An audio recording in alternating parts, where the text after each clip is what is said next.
হাসপাতালে শিশু পাচার চক্র। মেদিনীপুর হাসপাতালের এক আয়াকে হাতে নাতে ধরল পুলিশ। উদ্ধার হলো সদ্যজাত এক শিশু কন্যা। শিবানী রুইদাস নামে ওই আয়াকে গ্রেফতার করেছে পুলিশ। আটক করা হয়েছে সদ্যজাতের অভিভাবকদের। এ যেন বাঘের ঘরে ক্ষোভের বাসা। খোদ সরকারি হাসপাতালে শিশু পাচার চক্রের থাবা। বেসরকারি নার্সিংহোমের বিরুদ্ধে অভিযোগ ছিলই, এবার শিশু পাচারের নোংরা কারবারে জড়িয়ে গেল মেদিনীপুর মেডিকেল কলেজের নামও। শিশু বিক্রির অভিযোগে হাসপাতালের আয়া শিবানী রুইদাসকে গ্রেফতার করল পুলিশ। কারাকুশো খবর ছিল, সে মতো মেদিনীপুর মেডিকেল কলেজে ফাঁদ পাতে পুলিশ। ক্রেতা সেজে আয়া শিবানী রুইদাসের সঙ্গে যোগাযোগ করেন পুলিশের দুই কর্মী। রফা হয় ৫,০০০ টাকা ফেললেই মিলে যাবে শিশু কন্যা। সেই মতোই ক্রেতার ভেকে মঙ্গলবার হাসপাতাল চত্বরে হাজির হয়ে যায় পুলিশ। শিশু কন্যাকে হ্যান্ড ওভার করার সময় হাতে নাতে ধরা হয় শিবানীকে।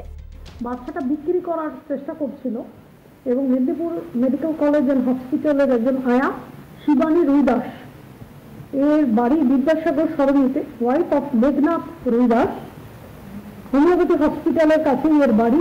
এ অ্যাকচুয়ালি খদ্দের নিয়ে আসার জন্য বিভিন্ন লোকের সাথে যোগাযোগ করে। শিবানী রুইদাসের সঙ্গে আটক করা হয় সদ্যজাতর অভিভাবকদের। জেলা পুলিশ সুপারের দাবি, অবিবাহিতা মেয়ের সদ্যজাত সন্তানকে আয়ের মাধ্যমে বিক্রি করার পরিকল্পনা ফেঁদেছিলেন ঝাড়গ্রামের রুইদাস পরিবার। তার বাবা এবং তার মা এবং এই আয়া মেয়েটিরও একটা কনসেন্ট ছিল। সবাই মিলে বাচ্চাটিকে বিক্রি করার জন্য খদ্দের খুঁজতে শুরু করে। তখন পুলিশের লোক ছদ্মবেশে খদ্দের সেজে যায় এবং তার টাকা নিয়ে বাচ্চাটিকে যখন হ্যান্ডওভার করে, তখন আয়াও এসে যায় তার ভাগিনিতে এবং সকলে অ্যারেস্টেড হয়, বাচ্চাটা রিকভারি হয়।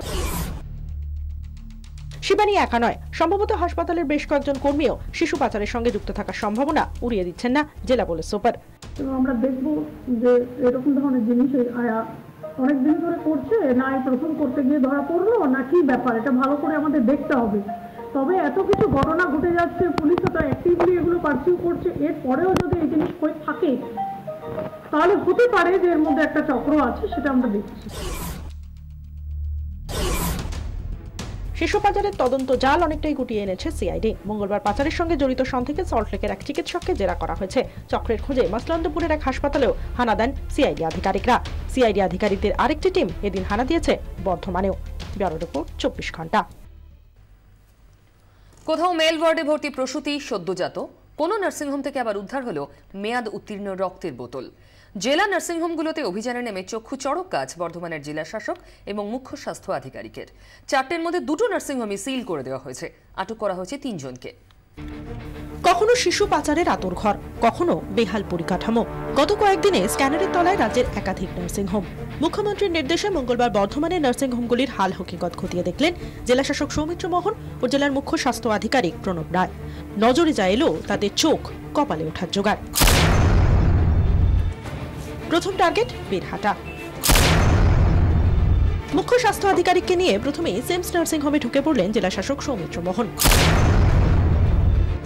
এটা ওটি, যেখানে সেখানে ছড়িয়ে আবর্জনা। বেড ছাড়া চোখে পড়ল না চিকিৎসার আর কোনো সরঞ্জাম। গরমের রেজিস্ট্রারেও।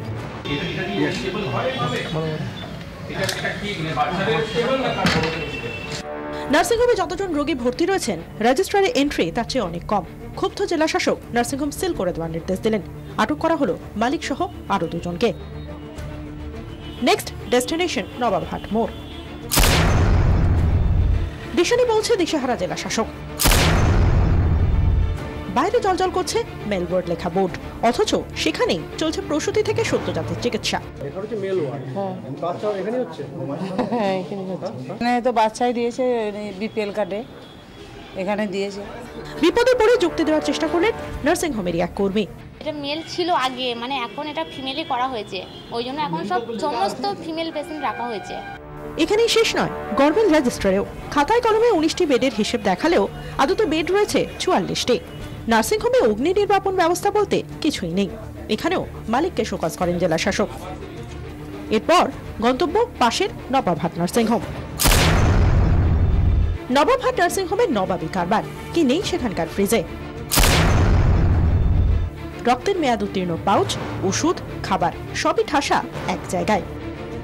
সময় নষ্ট না করে নার্সিংহোম সিল করার নির্দেশ দেন জেলা শাসক। আটক করা হয় এক কর্মীকে। শেষ টার্গেট গড়মোড়। বাকি 3 নার্সিংহোমের সঙ্গে বিন্দুমাত্র ফারাক নেই অন্নপূর্ণা নার্সিংহোমের। বেহাল পরিকাঠামোর জন্য নার্সিংহোমের কর্তাকে শোকজ করা হয়। 4টি নার্সিংহোমের মধ্যে 2টিকেই বেহাল পরিকাঠামোর জন্য সিল করা হয়েছে। শোকজ নোটিশ ধরানো হয়েছে সবকটি মালিককে। আগামী দিনও অভিযান চলবে জানিয়েছেন জেলা শাসক। প্রত্যেকটি নার্সিংহোমে কিন্তু আমাদের যে বেসিক নর্মস আছে সেই বেসিক নর্মসের পুরোপুরি ভায়োলেশন বা যে আমাদের বেসিক ডকুমেন্টেশন বা রেজিস্টার বা খাতাপত্র মেনটেন করার কথা সে প্রত্যেকটি নার্সিংহোমে আমরা কোথাও পাইনি। কয়েকটি জায়গা থেকে কয়েকটা লোককে আটক করা হয়েছে। আমরা মেয়াদ উত্তীর্ণ রক্ত পেয়েছি, মেয়াদ উত্তীর্ণ ওষুধ পেয়েছি। শিশু পাচার চক্র ধরা না পড়লেও বর্ধমানের বিভিন্ন নার্সিংহোমে এদিন যা ধরা পড়ল তা রাজ্যের স্বাস্থ্য পরিষেবার ভালো বিজ্ঞাপন নয়। 24 ঘন্টার জন্য ক্যামেরায় সদন সিনহার সঙ্গে অরূপ লাহার রিপোর্ট, বর্ধমান।